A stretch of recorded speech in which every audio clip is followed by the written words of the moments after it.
Bapak, kok Nyapa to gak kok randang tangi mulat-mulat iki. aku kok masa produktif lebaran ini sampai kapan dong?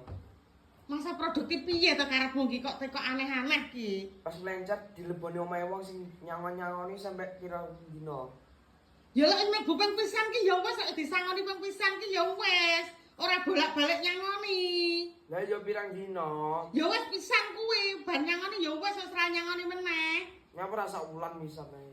Lah lek nuruti karepmu sak ulan kon nyangoni panggah riyaya ngono karepmu. Iyalah. Ya lek manut kowe ya babak belur bundas kabeh no.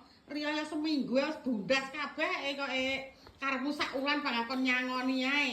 Posone seulan. Ya ora padha karo posone.